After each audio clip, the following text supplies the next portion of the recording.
ఎలా ఉన్నారు అందరూ? తెలుసు అందరూ ఎలా ఉన్నారు? చాలా రోజులు అయింది ఇంకా ఈరోజు జబ్లవి దుబాయ్ టెంపుల్కి వచ్చాను.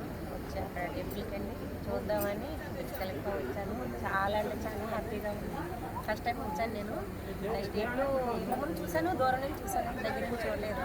నెక్స్ట్ న్యూ ఇయర్కి ఇక్కడ వద్దాం అనుకుంటున్నాను. ఓకే ఫ్రెండ్స్, చాలా హ్యాపీగా ఉంది. నెక్స్ట్ న్యూ ఇయర్కి కలుద్దాం.